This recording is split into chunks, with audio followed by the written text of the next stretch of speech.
Welcome back, everybody, to a more exciting episode than what you've seen on the pitch. X's and O, X's and the U. I am the ex-president of the Sons of Ben McIndazick. I'm joined by ex-head capo Adam Booth and ex-player and forever legend Sebastian Latou. Gentlemen, I hope you are doing better than the Union's record. How's everyone doing? Doing good. Thank you. Adam? I mean, the fact that I'm taking in oxygen right now means I'm better than the Union's record. So there's that.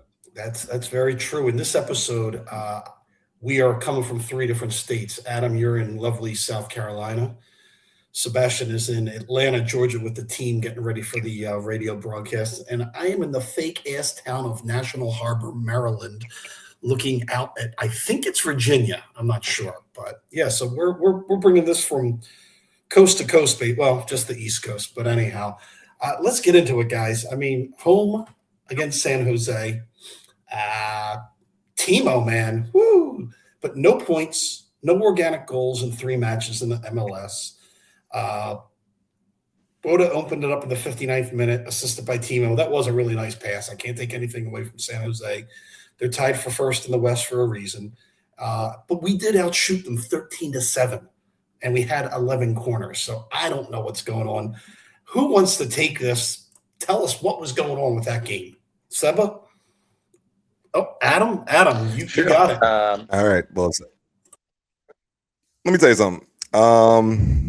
Soccer is a very cruel game, because you can be doing close to everything you think right and still lose the game at home 1-0. And it was one of these matches where I watched it and I said to myself, either we lose this game or this ends up 0-0. Because for the most part, it took them a while to get their act together. It seemed like they were doing everything but hitting the ocean with a boat. And eventually they started getting some shots on target. But even by then, San Jose had closed in, they had scored, and they had taken over the game. And another second half of the Union just trying to play the greatest version of catch up to try to, gain a point out of a situation. And I don't necessarily believe so far that the Union have played horrific soccer, to say the least. I would definitely say this is not as crisp as we've had in previous years, and the service specifically is not as crisp to up front as we've had in previous years. But you lost 2-1 to a New York team, and they had to beat you at the death to do it. You lost 1-0 on a goal where, if one of the best moments of hold-up play I've seen in a very long time doesn't happen, Ty Baribo probably doesn't even have the opportunity to score that goal. You're in a weird moment, and I don't know how to categorize it because the results aren't there, and that's the core of it. You don't have anything to hang your hat on in terms of points, literally. And because of that, it's hard to tell people, hey, we're playing okay. We're doing things that a team could possibly do to tie or win some soccer games. We're just not doing it. And it's frustrating. It's frustrating with this much presumed talent up top and how much money by Union standards they've spent on said talent up top for us to not have one organic goal this season.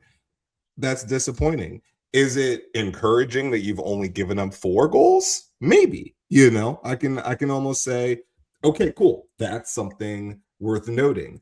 But outside of that, the stagnation of the offense against any team that's not from Trinidad and Tobago is alarming.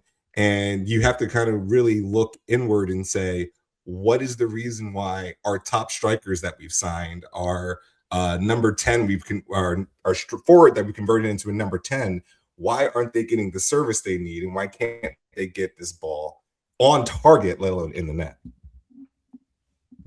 Well, I think that might be some questions for Mr. Latou. Seba, what's your thoughts from witnessing this? I mean, I was watching this game from afar, so I can't really comment as well as you guys who were there. No, I mean, you can go a lot of direction for sure, since the beginning of the year, because yes, losing 3 games, it means there's a lot of work to be done. But if we start first with, I would say, the offense, yes, we are not scoring. We score just from PK.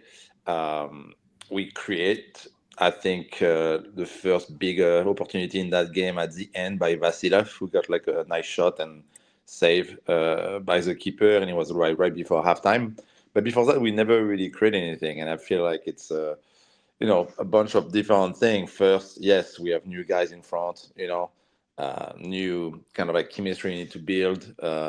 You have all the team we play kind of knows the way we like to attack, so they frustrate you, and you can see like a lot of the, let's say, actions that you're now doing or try to do, like technically there's something missing. We win the ball and we lose it back right away. Like there's a lot of mispass, to each other, not really finding the right spot. It's and then you can see the frustration a little bit, because as a forward, and I've been there, when you didn't score for a long time and people are really hoping for you to score, it sucks. And then you get in your head and it's mental. So that's the first thing. The second thing is, yes, defensively we don't have the same defense, and the same thing, it takes chemistry, it takes to know each other. We now have a left back sign, so I think this will help. Then we will maybe have a bit more battle for the center back position. I think Macania, who is still very good, but again need to get better, I think, to grow faster than we want him to grow, even if he's still young, but he has to become one of the leaders in the center back. Probably Nathan Ariel might be the second center back this year, if Seri, doesn't do as much as we are hoping for him to do. I think Martinez might be like a backup as of now, because he's still young and need to learn this league. We are a bit too aggressive, sometimes try to win it. And then as a right back, Westfield had a great season last year, but now it's time to confirm. For a lot of them, they have to confirm what they did last year. And it's the hardest, when you are kind of unknown and nobody's expecting you to do something, and you did the season you did last year. Now, this year, all of them are known by everybody. And whoever we play wants to beat the Union, because last year, not many people beat us and score against us. So, or everybody come to Subaru Park, or when we play them away, with like a different type of mentalities that they came last year when they play us. And it's kind of like inconscient, when you play. I remember, like, you play a bad team every time. I used to play, I don't know, DC, or you're like, oh, it's okay, it's going to be not an easy game, but it's different when I play LA Galaxy and Robbie Keane, Donovan, and all those guys. So I feel it's kind of like the same type of mindset that the Union need to change, I think, from not just one or two players, but it's from everybody, to then kind of pass the hump, get a result, and it's going to come from everybody. And it's how this team has been successful. It's not going to be just one guy or one forward we just signed who's going to score every goal. I think it's going to come from everyone. But it takes time. It takes a little bit time to find who are now the new leader of this team. We lost Wagner, Glesnes, and Baribo, who was probably two of them, like especially in defense, a big leader. So who is going to step up? We see some guys, but right now it's still a little bit shy, and they are all in their 25, 26 years old. If I talk about the Denleys, the Lukic, and all those guys,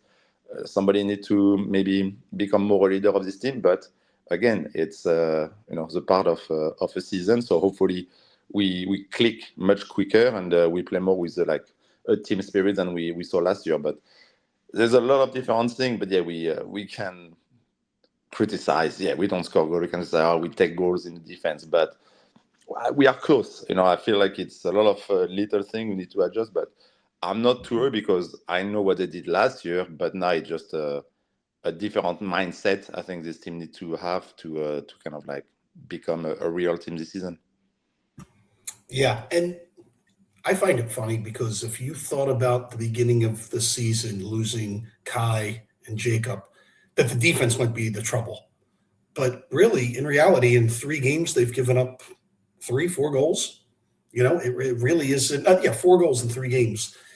So the defense hasn't really been. It's just our lack of scoring, and that came back to bite us against. Yeah, you said it, Adam. In the notes, I have it written down. Union 0, America 1.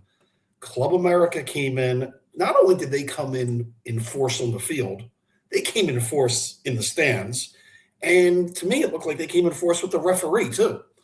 So, Adam, Well, yeah, I'm blaming the ref again. I thought they had a terrible day for the Union. But yeah, Adam, what were your thoughts on Union Club America 1-0 at the Sub? This was one of the more puzzling things for me, and I'm hoping Seba can possibly help me out with this a little bit. To start with, I knew it was probably not going to be in our favor in terms of, the stands and the overall atmosphere. One, because Club America had previously come to Subaru Park and absolutely taken it over that previous time. And two, based off of the attendance I saw against Defense Force, I definitely was like under the impression, yeah, the Club America is going to come here and absolutely take over. And they did. And as a fan of the game of soccer, I'm really happy to see that type of atmosphere at Subaru Park. As a fan of the Philadelphia Union, it grinds my gear to its core that many Club America fans had that good of a time and that they were partying after the game and all of that. Look, I'm a Sons of Ben. I'm a fan first, that bothered me. But to the victor goes the spoils. What can I say? Secondly, the thing that really bothered me to start the game was I just don't know what that lineup was supposed to say to me as a fan. Because if you're going to tell me, and I have zero issues with Andrew Rick, I think he is a phenomenal goalkeeper. I think he's going to be a goalkeeper in this league and possibly beyond for a very long time. But if you were telling me this is the Champions Cup, this is supposed to be the biggest tournament in North American soccer. This is supposed to propel you to the Club World Cup and beyond to signify yourself as a big deal in global soccer. How on earth are you starting that lineup against Club America? Especially since you haven't even gotten yourself going enough in MLS play to justify sitting all these people in the first place. That's just that that bothered me. Because it's just, what is the point of the tournament? This is not a preseason tournament. This is not a warm-up. This is not the Adidas Cup. This is supposed to be the biggest tournament on the continent. And you're going up against one of the pillars of North American soccer, Club America, and you send Andrew Rick. And it just said to me, we're not taking this seriously. And it bothered me on that front. And it wasn't even just Rick's starting with. You just had a bunch of players who I didn't think were going to be your natural 11 if you were going to go play Red Bull tomorrow. And for me, that said, why is me as a fan, am I here? Like, what is the point of me going up against Club America fans? What is me trying to defend my home when the roster doesn't really feel like defending Chester? That's what that said to me. So that's what bothered me about that. Ultimately, the fact that you did have that roster out there and got a 1-0 result, if you will, the fact that you at least held them to a single goal, have an opportunity to go to Mexico City and possibly steal this second leg is very encouraging to me. But to start with, that bothered me a lot. And I can completely accept me being reactionary to things and frustrated with the current state of the club. But that to me was just such an odd choice given the circumstance. Seba is grinning, so I cannot wait for his reply on this sucker. I'm eagerly awaiting on this one. So come on, Seba, let's hear it. I'm trying to put myself in your shoes, and I understand your reaction, but you have to understand too. Andre has been injured the past 2 years, so they cannot get him back to back to back game like this, especially when it was a Tuesday game when you play Saturday. Okay, so I know in the mind of especially the goal position and with Phil Weldon, and he wants to protect Andre to make sure he's going to be here for the entire season.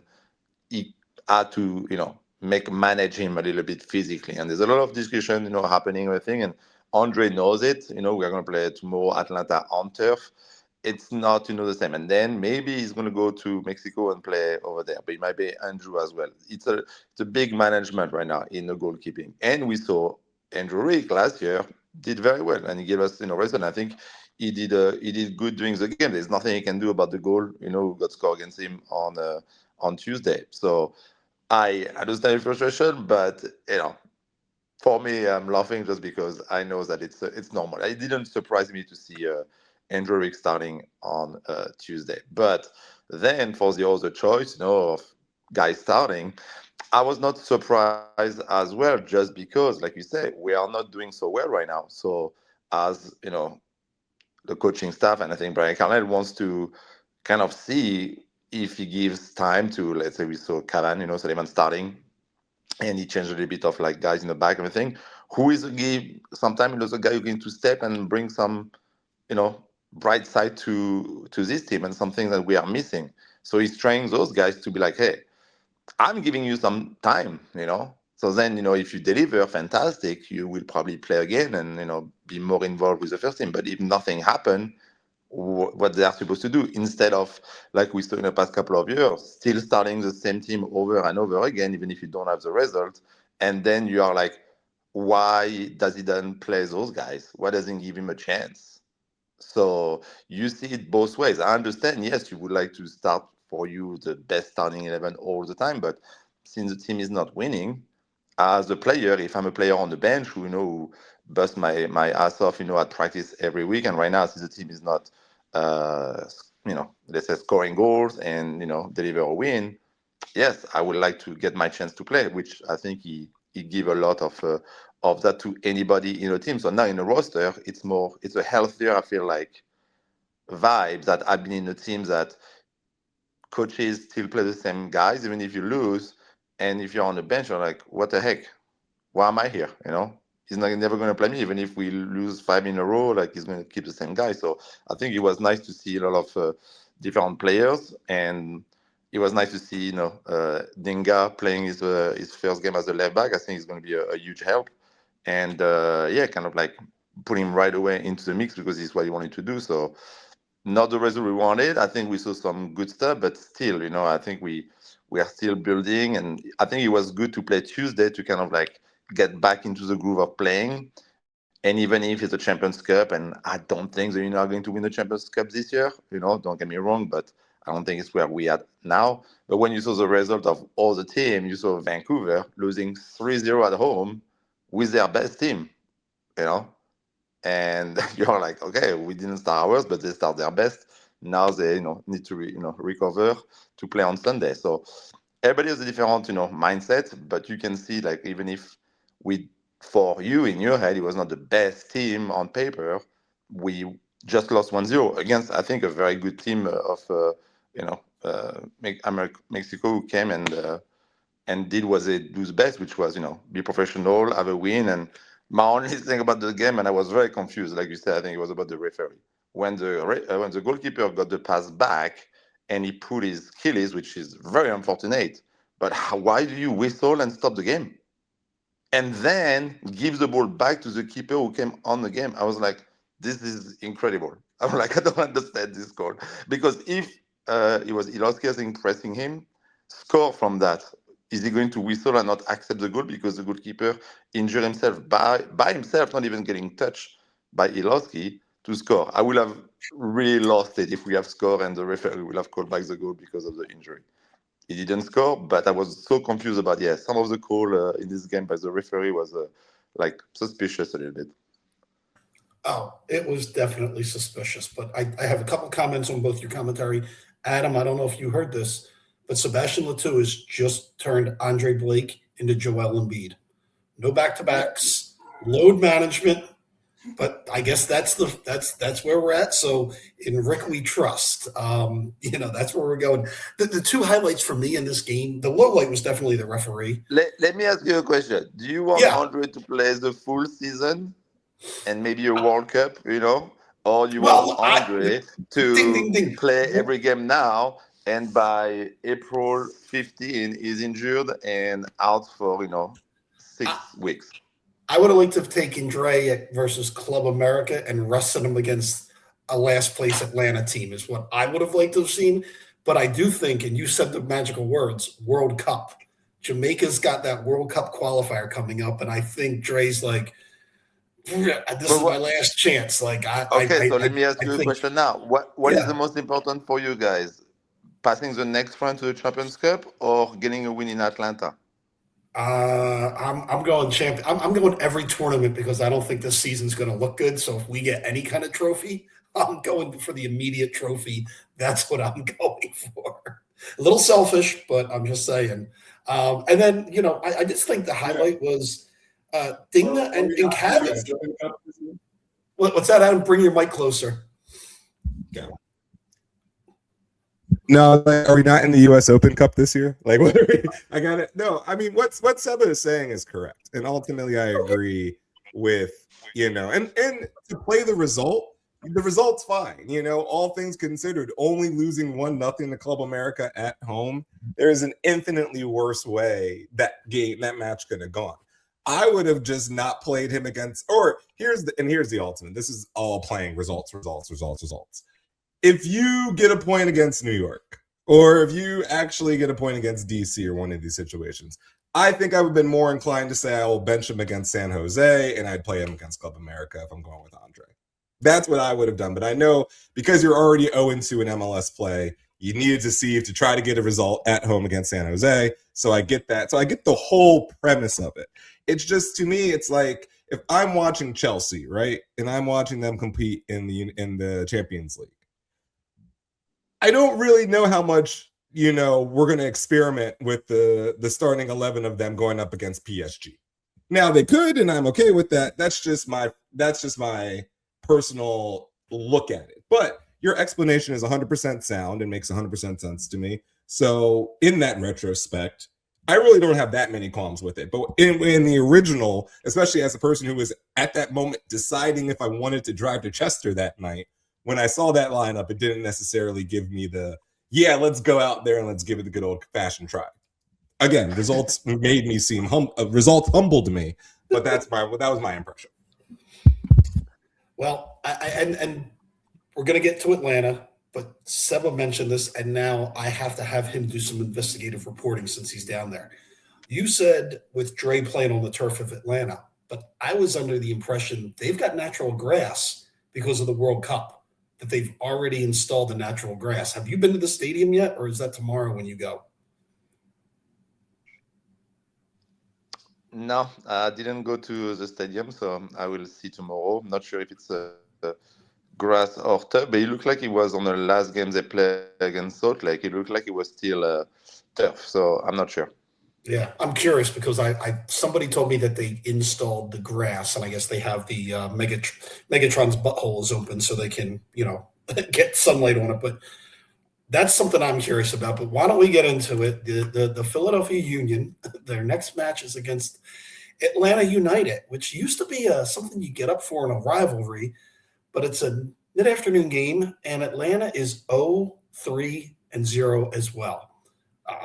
They got Miggy, they got their Tata, their manager, but they're having probably a rougher start to the season as us.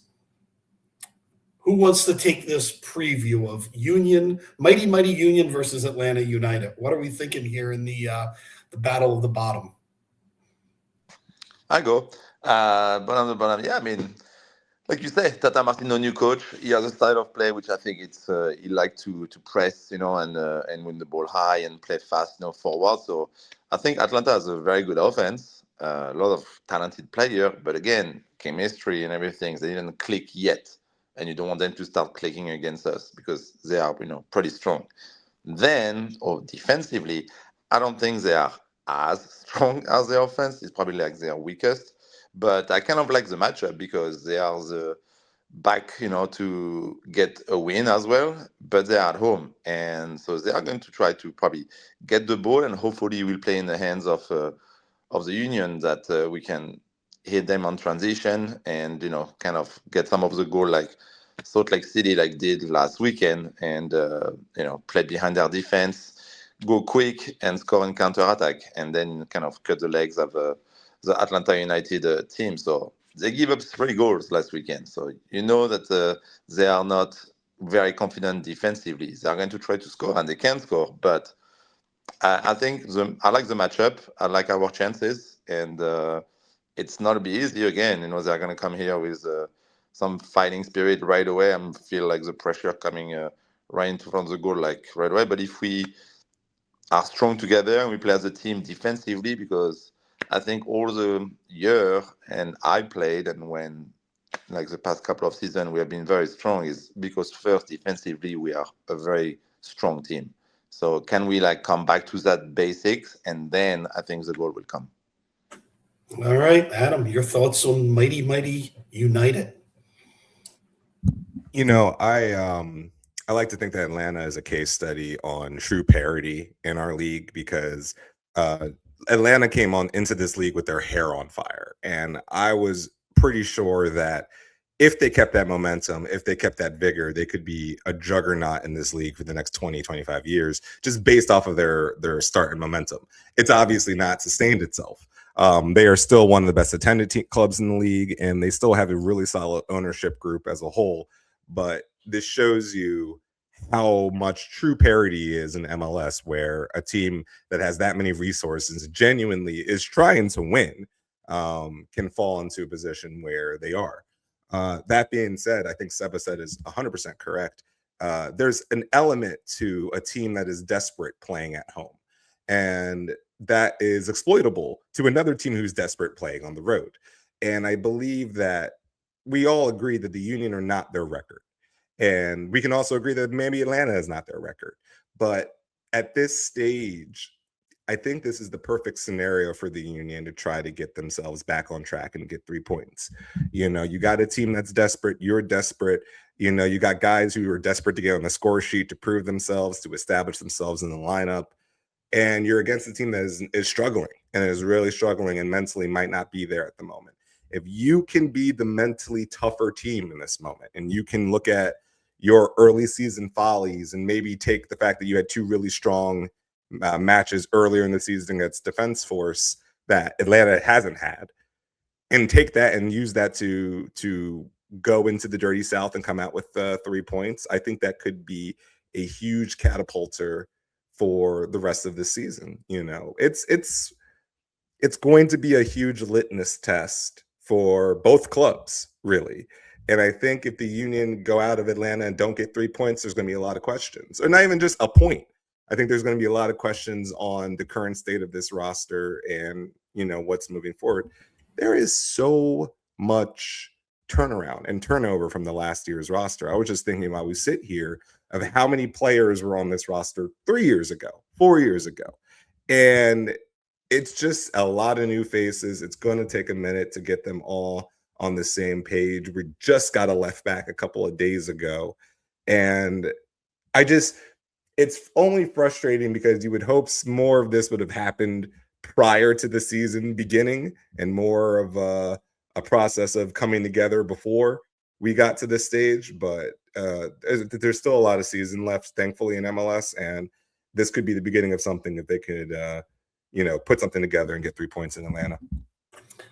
And it's funny, you said 3 points in Atlanta, and then you went back and said, oh, maybe even 1 point would be good. But you know what would be a disaster? A 0-0 draw where we're not scoring. Because let me read some of these stats that I've put together. The attack, Olaski holds the team lead with 11 shots. Harriel is second with 7. And then it goes to Bruno, Anello, and Stas have 4 each, and that's it. And that's just shots on goal. We haven't scored except for a penalty kick. I mean, if this offense can't start scoring, that's when you're like, oh crap, I think we might really be in trouble. And I just keep saying the good news, Atlanta's bad. The bad news, if we don't beat Atlanta, how bad are we? And I guess the question, let me give it to Seba. With everything, everyone's saying there's positive signs, are heading in the right direction, but they're missing Quinn Sullivan, somebody that can create.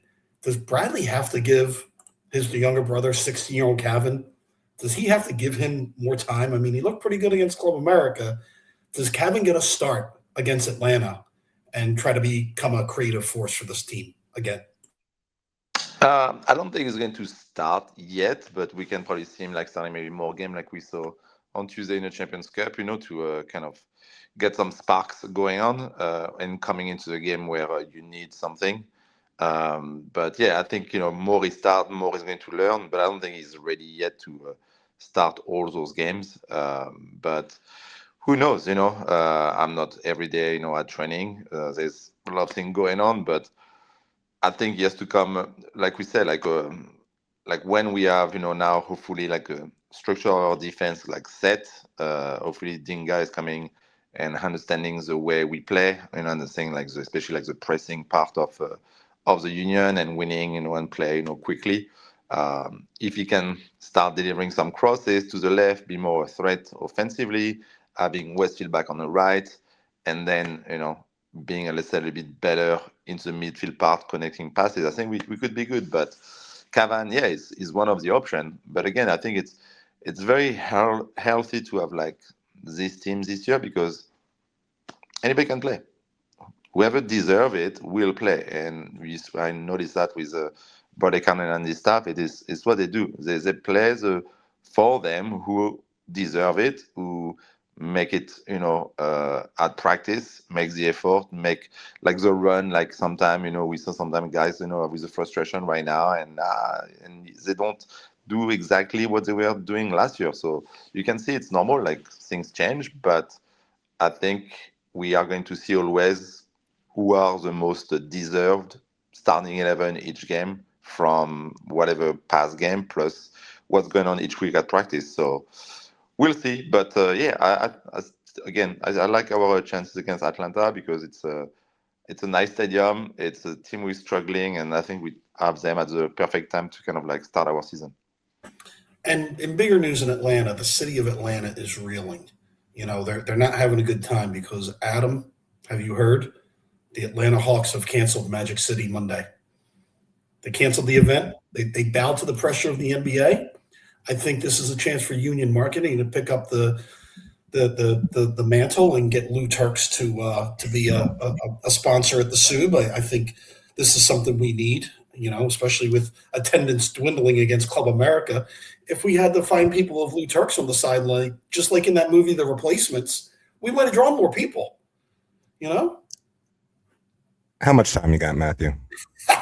Well, How much time you got a two-minute warning. 2-minute warning okay. for the Magic City. Here's real quick, Seba. I don't know if you were aware of this, but the Atlanta Hawks of the National Basketball Association were having a promotional night to celebrate a fine Atlanta institution known as Magic City, which is known probably across the land as the number one gentleman's club in not only the South, but possibly the United States of America. And the reason why this gentleman club is particular is because it has become so interwoven with Atlanta culture because of not only the festivities inside, but it actually has a gourmet kitchen inside this gentleman's club that was so famous that NBA star Lewis Williams of the LA Clippers at the time left the bubble during 2021 to get wings from this establishment and come back into the bubble, and he got kicked out of the bubble subsequently because of it. The wings are good. The wings are good. So basically, an NBA star by the name of Luke Cornett that was co-signed by NBA star and Philadelphia 76ers trader Al Horford basically said that we should not promote such a night that is for the exploitation of women and sons and daughters and wives and all of these sentences. And that all sounds great to me. If you were not the league that was in bed with multiple gambling corporations, 17 different alcohol organizations, and what I heard recently, marijuana companies are coming into the fray as well. So it really kind of falls on deaf ears that this was the particular vice that you had a problem with, Mr. Cornett, and not the other things that are infinitely more destructive to our society. And above all, even if you don't agree with the idea of a gentleman's club being represented at a sporting event, even though every gentleman's club in the world benefits from people coming from sporting events, but that's another conversation. There is no scenario where the women or the participants of this evening would have been any more or less clothed than any Dallas Cowboy cheerleader. So my question to the audience is, what exactly was the beef here other than the phrase Magic City? Because anything else, it would have just been a normal establishment that we were celebrating. I'm not even for that much of the night, but the hypocrisy of them going up against it was so staggering to me. I had to say something. Hey, they'll have a Hooters billboard on the sideline, but no Magic City. So here's the hard-hitting question, Adam, because I know I've been there on a trip to Atlanta, and I know Sebastian Latou has visited Atlanta for work. Have you had the wings at Magic City, Seba? No, I don't like wings. Oh, okay. I'm a boneless guy. Boneless That's wings. fair. Well, I think Both. I We think like nuggets. Dave Leno should use the radio budget and take you out to Magic City to get some boneless wings. I think that's my suggestion for the night. I don't know. He's walking pretty slow right now, so I have not to do it. Maybe another day. Next time in It'll be the Atlanta. greatest. It'd be the greatest promotion of all time. I know Rich Leibowitz is listening to me right now. I'm just like, hey, Richard, I'm just saying, we have a thought here. Yeah. Content. Content. There we Look, go. It is what it is. It is what it is. I actually am excited because I believe this brought more attention to Magic City than it would if they just let it go off without a hitch. Yeah, they didn't even need that attention, but you're right. They did it, but they got more. It's like Pokemon. Do they need more attention? No, but are they going to get it? Absolutely. Yeah, the only thing that I was going to say about the Union, one last thing, and then we'll get into league news and wrap this thing up. But I read the Union lead the leagues in yellow cards. I mean, the discipline is just not there. And I mean, that's also forced Bradley to make a lot of changes in the lineup. Just like Seba said, a lot of it is during training and who's working harder and everything. But Seba, just to you, how can Bradley get a handle on the discipline with these guys? Because having 11 yellow cards in 3 league matches is not a great. And we don't have Martinez on our team anymore. I can see if he was still rolling around in the midfield, I could understand that high number. But like, what is going on? Why are they? Is it just the over aggression of the new defense? Yeah, I mean, I feel like it's being sometimes a bit late, and we saw in all of the pressing, like the queue, we are not jumping at the right time, and we get late, and we got the foul. We saw a lot of like yellow card because of like slipping, like not really tackling, but you slip and you make a like stupid foul, and then it's a lot of dissent as well. You saw a lot of decent yellow card for guys yelling, Macania red card, and same for Alado. So it's younger team, like I say, younger group. Somebody whoever is in his team need to whoever feel like it as well become a leader, and start kind of teaching all those young guys that hey, you cannot do that here, and let's be smarter. Let's not give up always like a foul, when maybe you don't have to, and be too obvious about it. Otherwise, the referee are going to give you a yellow card. So, again, time will tell, but hopefully we can be a bit more less aggressive when we saw that maybe we don't have chance to win the ball. Yep. Let's. We got a couple things to touch on, and then we can wrap this up. But Leagues Cup, the schedule has been released. We open play at home against Cruz Azul, who's only number 1 in Liga MX. So we've got them coming in on. But it gets better, Adam. Don't worry. That's Thursday, August the 6th against Cruz Azul. But then we are away to play against Eva Longoria's club Wrexham. I mean, Nexca. They're ranked 16th, and that's on the 9th. So it's like 3 short days. Boom, just north of Mexico City, and then again away at Santos Laguna, and that's on the 13th. They're ranked dead bottom right now in Liga MX. So Leagues Cup, with the hardest game we're going to really have, besides playing ourselves, is going to be the home game against Cruz Azul. So maybe we are going to get a cup, Adam. Maybe we're getting the Leagues Cup. What are you thinking about Leagues Cup right now? You planning a nice sweaty day in Mexico or a nice sweaty day in Chester? For the video audience, I just want to say happy return to my pink microphone from Tokyo. This is now my official microphone of anytime I'm not at home, which is why I'm holding it very close to my face while I say the following things. I'm here for the tacos for the Leagues Cup, and that's about it. Mainly because I don't like it. I don't like it as a tournament. I don't like it as an established thing that we do. In a world where the Champions Cup exists, I feel like having a second tournament that basically is just America versus Mexico is dumb to me. But okay, whatever. We'll do it anyway again.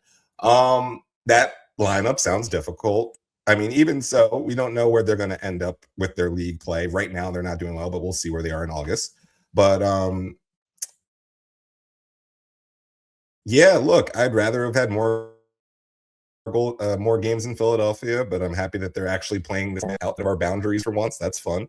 And hope we win. I hope we win. I hope we do well. I want the Union to win. Every year I will be satisfied if the Union win a thing.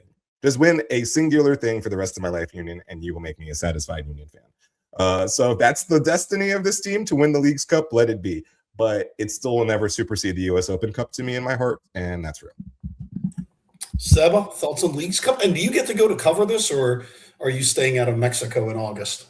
I don't know yet. I think it's too far, so I haven't really thought about it. I'm just thinking about finishing the first half of the season, and then World Cup, and then I think we can talk about it. Fair enough. Now, there's one piece of news that everybody needed to know, and I labeled this that Pete Rose would be proud. Former Union Academy product Derek Jones and another one of his crew teammates, who cares, were banned from the MLS for life after being caught betting on themselves on yellow cards, Adam. They were betting that they were going to get a yellow card. How could we not get inside info on this? I would have put some shekels down on that, knowing that the guy goes, I'm going to get a yellow card. Bet that. Thanks, DraftKings. So fire away, Adam. Look, Seba can elaborate on this more, mainly because he's European and he understands what it has to have gambling established with your sport since pretty much the beginning. But are we shocked now that this is now happening in America, where athletes and coaches, Chauncey Billups, and all parts in between are now getting caught up in gambling associated with the sport? And then my weirdness about it is, if we're so happy to get in bed with gambling companies, we're so quick to ban people from gambling on themselves, of all things. But look, it's bad. It's a bad look across the board. I'm happy Derek Jones was banned for life, because it's something you cannot be doing, because you are messing with the integrity of the sport and the game as a whole. But again, I believe he's not going to be the last one. He's not even going to come close to the last one. First off, Major League Soccer players don't even get paid enough on average for half of these guys to be like, yeah, let me not gamble and try to add more money into my pocket, And second, it's just so obvious and tempting for half of these people to just get involved when you can do it in 3 clicks on your phone. It's just, look, I think he got the punishment he deserves. I don't think he'll be the last one, and I don't think anyone should be surprised when you decide, let's throw our hat in the ring with gambling organizations as not just third-party entities that interact with us, but partners in our sport too. Seba, any comments on was he a former teammate of yours? Did you guys cross over? Yeah, we kind of cross over. He came from the academy and trained with us. But I never, maybe I played 1 or 2 games with him, but it was more like friendlies. But yeah, I mean, what can I say? It's just dumb, Yeah. We have meetings every year about it. The league do a good job to, especially for young players, who come from a different, country, who don't understand what gambling is. There's all those meetings we are doing about hey, careful, you cannot do it. We like everybody gamble. Gamble on the fantasy football, with my teammates and stuff like that. But he says, it's not about the game you play. But for him, and to bet on him getting a yellow card, this is if let's say for my team is going to win, I'll be like, oh, okay, well, it's not guaranteed, he bet on something, but you have to still make it happen. Should you do it? No, you cannot bet on yourself. It's a rule. You cannot do that, or on your team. But betting on you getting a yellow card, come on. It's like if you're a goalkeeper, it's like I'm going to leave 3 goals. It's you have so much impact on it. So it's for sure you're gonna get caught. And now those days with all the data and those websites, everything is followed. Like anybody who has a phone, they know if you have an account or not, and whatever you bet, you are checked, especially if you are a player. So it's really, really a dumb mistake for him. And I don't know what to say. I'm like, how can you be that dumb to do it? So I don't feel sorry for him, and I think it's a decision for him to get banned, and hopefully he will teach the next person who wants to do it.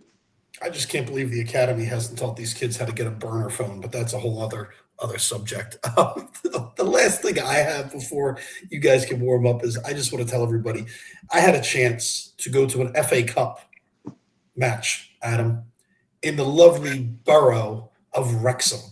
And let me tell you, watching that little town wake up because they were playing mighty, mighty Chelsea. And, I'm a Chelsea fan just like you, Adam. I was blown away that under 10,000 people could make that kind of noise, have that kind of support. That team had that kind of fight. I was just like, oh my God. So I'm just letting you know, this is a selfish plug, but True Fan Travel, our buddy Vince, he's got a partnership with Wrexham. They're going to do 4 trips a year to Wrexham. And I'm actually working on doing a women's trip to see the women's game. And Adam, you've seen the show. Guess who I was having beers with? Rosie from the team, the leading scorer. Well, she was drinking water.